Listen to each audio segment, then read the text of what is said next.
IGLs is mostly because it feels like every single member of the team has to put in that firepower because everyone is stepping up. Every single player counts, and it goes beyond than just figuring out, who's the IGL and who's not. Well, and Alter Ego figured out that maybe they should put Rosemary on the bench for now, that is. We don't know whether he'll come back in the following round. And they're going to introduce Rocky into the lineup. And this lineup during the second Super Weekend actually did really, really well. So Alter Ego, at this point, they're number 13. They don't have much to lose. They can throw in everything. Interesting as well, kept facing Razak come back into the lineup. I think Razak has been one of those players that I consistently not only see in the kill feed as being one of the most aggressive players as well in terms of multi-frags, but also another thing that's really interesting about them, usually if there's like final person playing for surviving for Void Donkey or anything like that, other than Zeta, you look at Razak as well. And his survivability, even in those solo situations, is pretty impressive. And we also have Richard reintroduced here into the grand finals. And for Austria Thailand, well, they're doing better than the first two teams that we talked about, right? Like they're number 7, 62 points. But I'm sure they have bigger goals that they want. They want to be at least in the top 3. So they're putting in this substitution. Noah is coming in. We don't get to see Noah play that much. So he's getting a bit of a run out here for them entertainment. Yeah, we haven't seen him for quite some time. The last time we saw him was like early last week, I believe it was. And I mean, he's no slouch either when you look at Noah. He puts in the numbers, he puts in, a lot of impact for the team as well. Okay, a lot of subs here. I was expecting it to be happening in the second half, but not this many as Kenny comes through. And I think that I'm not sure if I had this conversation with you or Contra though about Sem9 with Kenny in the lineup as well. I mean, given the fact I do have a new IGL on board in the team right now, but I feel like Kenny, when you bring him into the team, he has the firepower, yes, but his capability of being that second caller as well, especially toward the mid rounds as well as the end, gives so much value to the team in order to kind of give them that first one step ahead, two step ahead moment compared to other teams. Interesting thought, right, about Kenny. I mean, he has proven himself to have one of the best firepowers around, being the MVP in PMPL or PMNC Malaysia back then. And then from then on, obviously, he stepped up into the Pmsl and has been doing fairly well. Just the thing about Sem9 is that, so this has been the argument point, right? They have a full lineup of superstars. Like even Depp is on bench. And we hardly get to see Depp. So how are they going to balance the motivation and also the playtime for all these players? Is always a big question mark. And Sem9, they're probably trying to find a balance. It's not just about the balance, it's also the puzzle pieces, right? Like who works well with which player, what kind of dynamic do you want whenever you swap out that role? Because every player is very unique with how they play. I mean, when we put Depp and say Mika next to each other, it's two different styles. Mika is aggressive, very in your face, while Depp prefers that mid-range to frontline style play. So it's not necessarily the same kind of aggression you'll be getting from two different players as well. And I think this also brings back the argument as well, right? About like the Alva playing with Rosemary as well. His playstyle might not sync.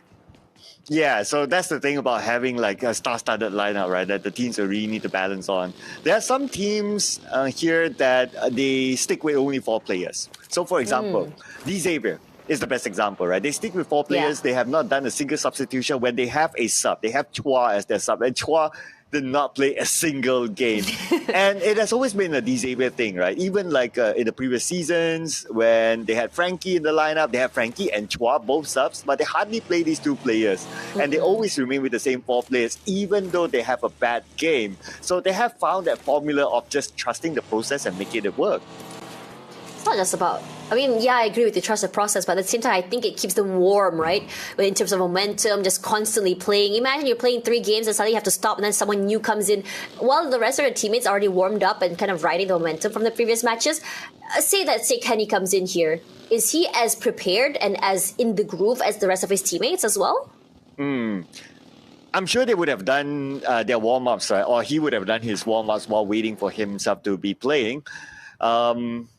But that's also a big question. Warm-up, we say warm-up, but actually getting inside the game, getting with the groove of it, yeah. It's not... And PUBG Mobile is a very punishing game. And I always say this, right? Like, if you make a mistake, like you get eliminated, your next wait is the next round. And that next round could probably be like up to 20 minutes or 20-ish minutes. And that's crazy. That's crazy amount of cooldown time there. So the moment you step into the game, it has to be from the get-go, you're 110% sharp. You cannot let your guard down at all. If not, then it's going to be pretty difficult. So that's going to be going super aggressive, already taking up space against and in the faces of Alter Ego. But this time around, their positioning is great. They have 2 players into this compound and the rest further away right now. But Hans For You somehow managing to take out Lapar very early. Now Hazel is here to pick up the pieces. Going to try and zone them out with that Molly, so he does keep them out for the time being. But Genfos not even close. And in fact, he's being kept away by Alva. So in order to get close to his teammates, he has to win this fight against Alva. But Alva, he's just buying time. He's just gatekeeping the area for him to push through. Yeah, and now they're in a 1v1 situation. Gen4 still keeping him at bay, but his other teammates are currently down. Only himself and Hazel. Hazel's on the other building, so it's pretty much a 1v1 for both sides. Gen4, he lost the fight. Alter Ego with the substitution. They made it work. They eliminate RRQ. I really am curious to know what exactly is the vibe, the lineup, the style of play now that they bring Alva into the roster, because we have been watching them for over a week, but I don't think we see enough highlights of them to really determine what kind of style of play that they've been playing. But this match is particularly aggressive because we're seeing these early fights throughout the entirety of the map. It was like a lull earlier, very quiet. We had so much time to talk about subs and what it means to the team as well. And then suddenly all hell breaks loose. Newsy somehow got sprayed the heck from another side of the map by Zeta, and Yvette is going donkey that's trying to overcome Vampire Esports here. I also want to point out that it's another trashy circle that the players will Yes. need to go through from a 50-50, whether it's going to go to the main peninsula or the northern side. Now it goes all the way to the north, and all these teams, or majority of these teams, will need to travel up there. So we expect more fights to happen coming up soon. Probably involving Kagendra now that they're rotating, and there's another team waiting for them on top of the hill. Yeah, BTR.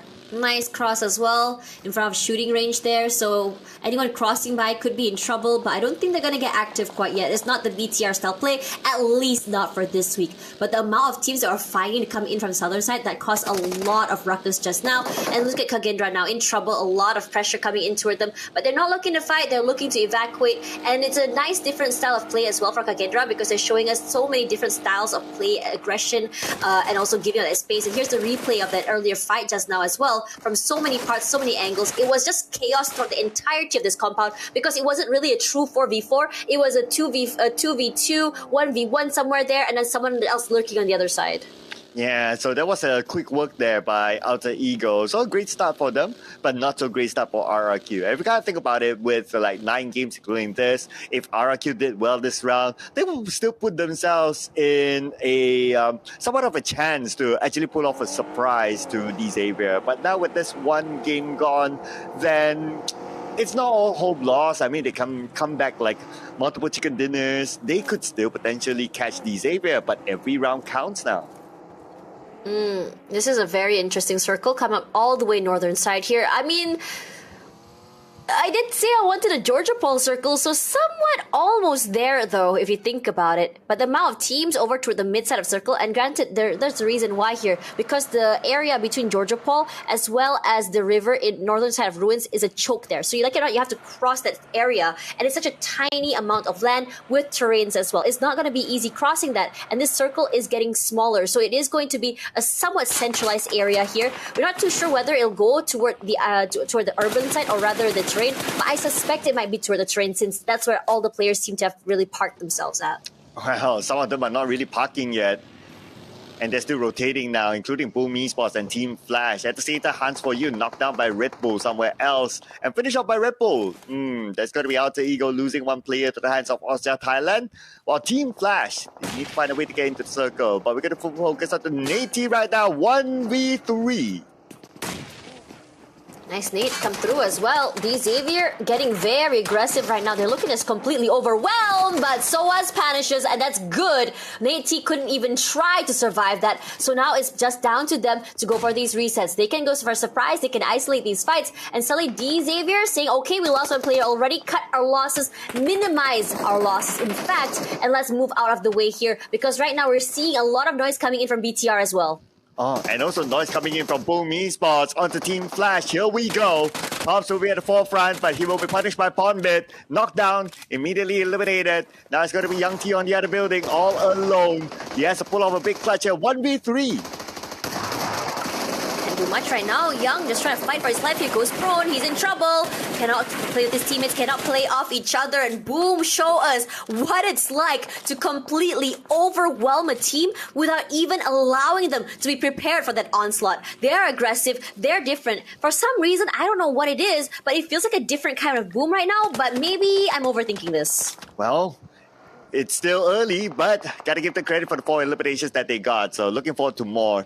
But looking forward to Cellcom DJ Alliance and Team Secret now. They'll be duking it out to be the king of the hill. So far, Cellcom DJ Alliance holding on to this hill, and Team Secret, they still want to challenge for it. But Cellcom DJ Alliance repositioning themselves. They're going to the other end of the hill. So they're gonna call it truce for now. Yeah. Good call, actually. It's still very early. But despite it being this early, one team already eliminated. D Xavier lost 2 players already. VPE and Alter Ego 1 man down. I have to say, I'm liking this big change of pace. It felt as though someone said, okay, game's a bit too slow in the beginning just now. Let's kind of change it up. Let's kind of like cause everyone to really question what's going on. But honestly, I'm just coping here. At this point, it's just mostly because the circle shift is incredibly rough, if I'm being honest right now. Over on this area here, Boom Esports have a bit of cover. But like it or not, cover or not, it's still not the circle. So they have to take this fight against E-Arena. And E-Arena, they're so notorious for being the team to just gatekeep everyone out of there. And even if they do go out, they take a lot of players with them. They put a lot of damage into teams who's looking to survive intact as a 4. Whoever said that, I'm wondering what game he has been watching, because we already had 2 teams eliminated very early. This is a fast game so far. E-Arena now in an engagement, and so far they're doing so well against Boom Esports, but Joker is pretty low. He needs to try to heal up, but Boom Esports is clearly not giving him that space. While Sakura from the side, beautiful spray, knocking out Yummy. Yummy falls Soda's frenzy right now, but the rest of Boom Esports not quite done yet. Here's Pombit tries to hold, but E-Arena, they gatekeep. They do what they do best here. Somehow eliminated. They're all down and out here. E-Arena as well. I don't think there's anyone close by to them, so they're able to go for this resets. But big shifts coming through as finally my Georgia Paul circle is coming to life. You asked for it yesterday. I remember that, and you're getting it right now. So I got some, you got some. We're both happy casters here. But the teams are definitely not happy with this circle. Look at the amount of teams on the minimap. It's a lot of teams as well, and everyone's just trying to get into the compound quickly as possible. Given the fact that the southern side there is mostly just water as well, you don't have a lot of places to work with. And these fights on the right side that we're seeing Alter Ego face, is from multiple different teams. And I suspect it's because they're trying to just rotate inside. They're trying to just hold on to this area, and so many teams are in this compound as well. So they're all just fighting for space, and somehow Alter Ego has just been in such an unlucky position to get picked off left, right, and center. And everyone's holding to their own compound now. You know what will be hilarious? What? It will be hilarious if the circle suddenly goes outside of Yogo Pool. It's like it goes into the open area, everyone has to evacuate. Yeah, you're right. It's painful, but you know, as casters, we just like chaos. But anyway, it's fun watching that E-Arena here. I'm surprised because E-Arena took that heavy fight just now against Boom Esports. I was so sure. Was it Boom Esports? Yeah, it was Boom Esports. I was so sure that they at least lose 2 players in that process, but they somehow survived intact as a 4 here. And they're not done. They're still putting in a lot of pressure, a lot of aggression to so many different teams. They've positioned themselves in such an aggressive area on the top side here. But at the same time as well, Austria getting active as Tem Esports in trouble. Bright's down already. And the car explodes as Bright gets blown to smithereens. Clearly not a bright future for him. But Tem Entertainment, they're not done yet. Look at the name by SOZib. Straight out the shopper, knocking him down by SOZib. Shot from behind by NC2. E-Arena, they were monitoring the situation. They became the unlikely savior of Austria Thailand. Yeah. Now Ozja can just quickly go for a reset. Not quite, because these fights are still going on. It's from TS this time around. And E-Arena, they're like the Grim Reapers here. They're knocking down every single door, picking up every single kill. And now it's CD Alliance's turn. Look will go out next year. They're down only to 2 players left. They have to pick up 1 more player. But my question is whether or not E-Arena will be allowing them that space to do so. Because from what I know, when you see E-Arena play, it's all about getting active, getting aggressive, and just completely overwhelming teams. And Ozja Thailand, oh man, they can't get out of this. Now with the presence of Team Secret. Richard is going to be the final player. Soas will make good work out of him. And that is it for Ozja Thailand. Number 12, 2 eliminations. Looking at Georgia Poll right now, everyone seems to have a compound. Everyone is just very, very happy campers inside of the buildings as well. So Circle will pull down. So it is most likely going to be an urban warfare ending. Not my favorite, honestly, if you think about it, because it's more about just the wait and just hoping that players actually move out of Circle, out of their compounds. But Kagendra might have to think about moving right now because they're so all the way there at the edge of the Circle. Man, and this Circle could potentially go all the way down south. Maybe by the edge of the beach for all you know, and that's where all the teams will need to move out. So far inside of Jogopool, we have Alter Ego, Kagendra, BTR in it. And we have a couple of other teams probably on the right side as well. But these 3 teams, like what you said, because it's an urban area, everyone has their own condominium, everyone will just hold on to it. E-Arena is still very much outside the Circle, all the way up north there. I wouldn't be surprised if Team Secret will be taking the fight with them, but Sem9 this time around, they're getting a little bit more aggressive and active. They want to overwhelm Vampire Esports. Now, that interview just now that Shrep said about him being the IGL and how they really, really want to just be able to slow down DX, this time around, they're the ones in trouble as, look at the amount of pressure Sem9 is giving. They don't have compound, they don't have terrain either, but the nades they thrown in is massive. And speaking of massive here, Strangers looking to overwhelm BTR. Oh, massive nade onto Federalis. Shredding his health down to 50%. Strangers Esports coming in, but a bit of a boo-boo here for OZ. He somehow naded himself, but the rest of Strangers Esports is still around. They can still potentially win this fight. Navigating around the smoke, looking for the final player of BTR. Federalis is somewhere at the corner. Staying very quiet as well. I mean, Federalis, we've seen him try to pull off miracles there. It's a one-man show, just trying to survive a bit longer. But it's not the best of situations as well, given the fact that this urban, what a spray from Kenny. It's 20k to fall. And the rest of VPE cut their losses, just rush straight into the Circle, looking for a place to hold. At least if they have a compound, they can isolate fights, play off each other perhaps. But Onsense cannot move, cannot play at all. As Sem9 chip damage all around from those nades. Oh, another nade into the building. Onsen's down to 20% health, but he managed to heal up just in time back to 80%. Nade by Fearon, but it's on the outer side. Onsen's is not there. Onsen's continue to hold on. But the one smiling is actually the Xavier, looking down at number 2, 3, and 4. Their closest contenders all with a single player left. Hasn't moved, hasn't made a single noise at all. I'm not sure if Sem9 is very distracted by other things. You can start to see the crosshair sort of move around the map, and I think they're saying, okay, we're spending way too much time here. I think it's time for us to reposition somewhere else. Yes, keep an eye out for Onsense, but at the same time, don't waste too much time here because we might get third-partied. I think it's because of the amount of sounds they're hearing from Strangers as well as Boy Donkey there. Yeah, all the audio cues, they are still playing this very cautiously, but that's fine. Because if they were to move straight into Jogopool, aggressively look at the teams inside of this Jogopool town. But I want to see stage 6, right? Stage 6 could probably change a lot of things depending on where the Circle goes. Okay, maybe down the beach. If it goes down the beach, it's great for Sem9, but bad for everyone else. But the Circle, it's going down the beach. I don't know what it is you've been eating, Sir Club, but your predictions today are kind of scary, man. And the players hate me now. Yes, they really do. Man, Achul putting in a lot of nades up there on the top side. That just to make sure that no one is even clear those windows. But I don't think if anyone is. And right now, I think Kagendra is doing a great job. All those nades will delay a bit of times in terms of rotations and give them a little bit more space to walk around these compounds. But moving around these compounds into the Circle is the problem here. You have no clue which corner has someone and which corner is clear. Oh, but what's clear is BTR eliminated without any points at all. Now it's going to be Kagendra and D Xavier. This is going to be a big highlight, right? D Xavier, can they fend them off? Because they want to hold on to the top spot. Nate's lobbed across onto D Xavier. D Xavier is still evading those nades. Kagendra not getting anything on the elimination feed yet. No clue how many people are on the other building.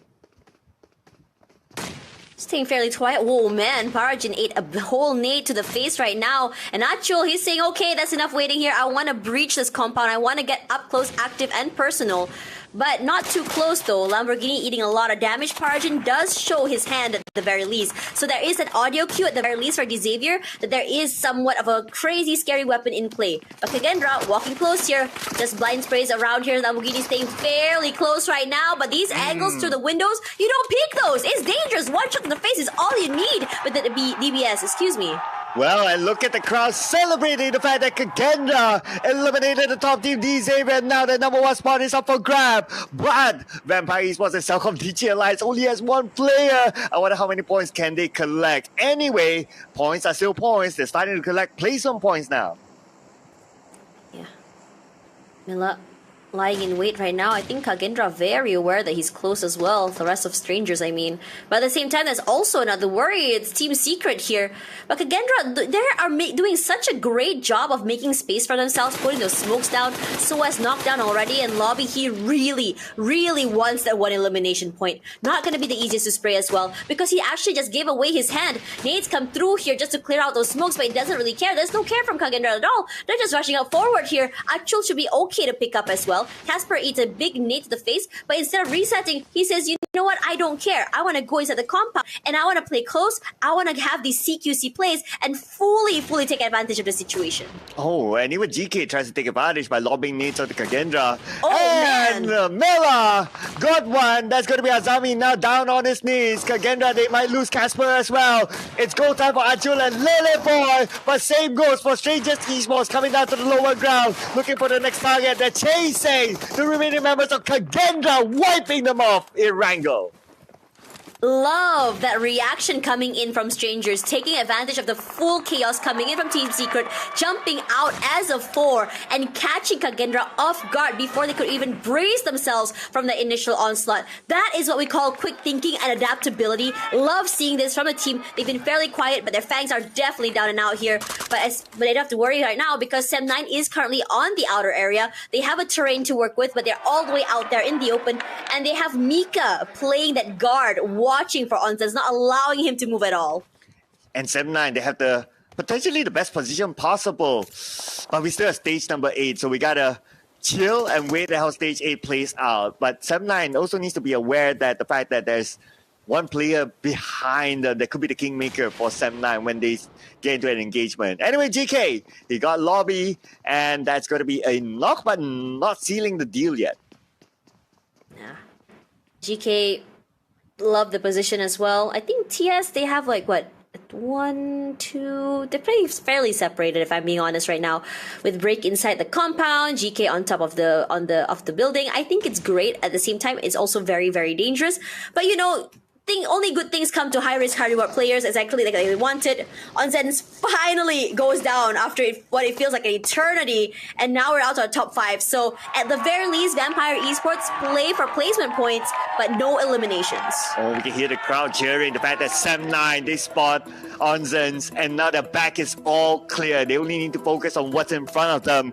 Oin Donkey, Zeta, looking over at Sem9. He sees Spirit in front of him, but he can't make those moves yet. Everyone's just waiting for stage 8. I mean, at the same time, 1/3 of the circle is just water. The other half is just open area. And the southern side of the area, the last remaining terrain to work with is Sem9's. I like that they're a little bit more proactive in trying to figure out a different way and style of play, knowing that they put a lot of space between them and the other teams as well. But at the same time, there's this concern. You're out there in the open. If the circle shifts away from this, I would say this crater-like area, you're gonna push to that beach over there to the left, right? And that's the most very open plain area there is right now. So I'm praying for Sem9. Oh yeah, Sem9 fans praying for their favorite team as well. They should be okay. I don't expect them to be in trouble for now, that is.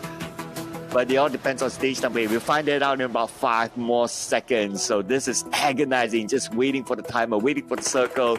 And the circle still has a bit of beach on it, but that's such an open space. If they step forward, potentially teams from the condominium could shoot them down. Can hear sounds of guns. No commitment yet. I mean, this is the most healthy we've seen any last few circles happening for the last 2 days. Usually you see maybe like a one team with 3, one team with 2, one team with 1.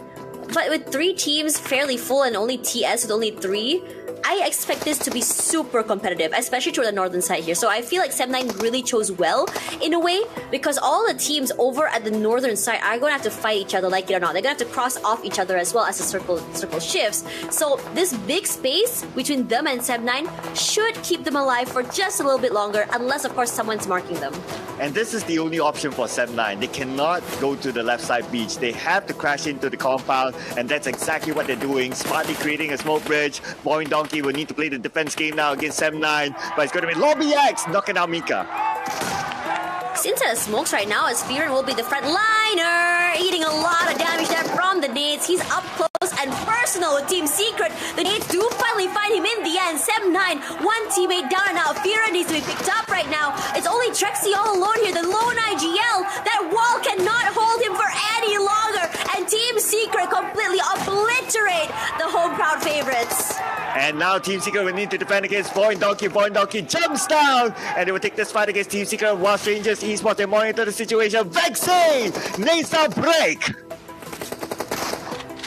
Damage already. Boy and Donkey looking to relive their aggressive and successful week 1 play. But for now, Team Secret will be the one with 10 elims and unstoppable right now. And they started off these last few circles with only 3 people. Now dwindled down to 2. Boy and Donkey, Strangers to worry about as well. Everyone just sharing this one apartment complex. Potatoes just prone himself in the corner of a building. Meanwhile, the other members of Strangers, they have a nice crossfire with their other teammates. 2 playing close by, and the other 2 giving that support in the back line. But that nade from Earth, oh no, overcooked, brother. We saw that. We saw that a boo by Uzi. Lucky for him, his other teammate was there together with him. Mela will pick him up, but somebody's gonna clean the toilet after this. Now, Lobby's joined his teammates all the way to the bottom side here, and I think they're relishing in the fact that Voin Donkey and TS are just side by side. They've heard the noise, they've heard this aggression right now. Voin Donkey, they're at a predicament here. You want to take a fight in a CQC against Team Secret? Yes, it's just 2 people, but you sustain a lot of damage. Or do you want to vacate the premises, be out there in the open, and face the wrath of a full squad of strangers? And here we go, stage 9, zone will close entirely. Let's see who will make the first move. It's likely going to be Voin, Donkey, and Team Secret since they are closer to the blue. The blue will put pressure onto them. The blue is closing right now. While Stranger Esports, they can still hold on to the position. Looks like both teams, they're out of nades, so everyone's not truly using their utilities anymore. Anyway, the back line of Strangers Esports, it's time for them to go. Blind shots from Zeta. Potentially just shows his hand. But no follow-up at all. Just making noise, getting active here. They do have the entirety of the top side of the building here, but my question is if they're going to get overwhelmed from the bottom side there. Nades come through, mollies as well, just to deny a bit of space, flush them out in those corners. As Team Secret staying fairly active right now, they're cooking the nades, they throw it outside, but it's not enough to really tag the members of Strangers here. And now it's down to a free-for-all. The circle is closing, no more space to work with, everyone. Everyone's fairly healthy right now. Util is running out as well, and now here's the opening. Earth's finally knocked down, and this time it's a day from Jiki to open it out, but Team Secret not looking to follow up, but instead just throw in more and more damage with utility as we have a one-on-one here on the outside as KNS finds Frankie, shoots him straight to the face. GK tries to answer, and he does. Nade is perfect. Vexy jumps out. Vexy gets a kill. Zeta as well on the other side of the circle. Avoiding Donkey with the man advantage slowly dwindling right now. Strangers all alone. Jump shots abound right now. Vexy with 5 eliminations already. I can't believe it. We're down to 1v1. Oh, now they can't see each other. They can't see each other. This wall is not jumpable. Who will survive the blue? Oh, wait a second. Maybe Lobby. Maybe looking into it. No, there's not enough space. Who will survive? Lobby does not have enough help. And at the end of the day, Void Donkey survived the blue to the very end. I am shocked. looked at this ending. This has been one of the most crazy endings we've seen here at PMSLC.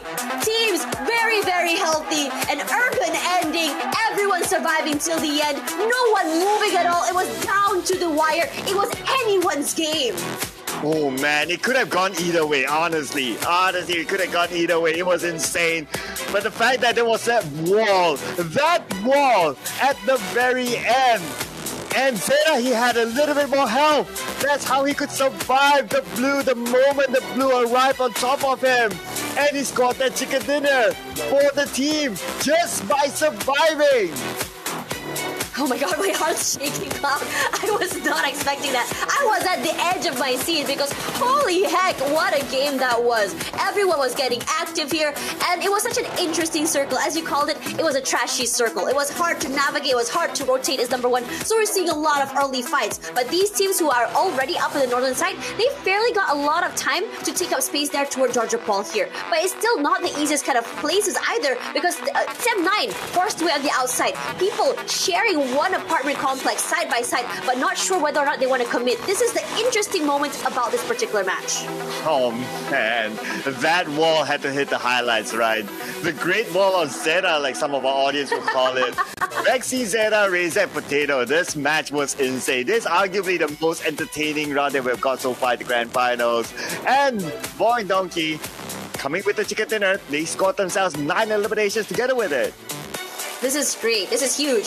It's giving that really early aggressive run we saw in week 1.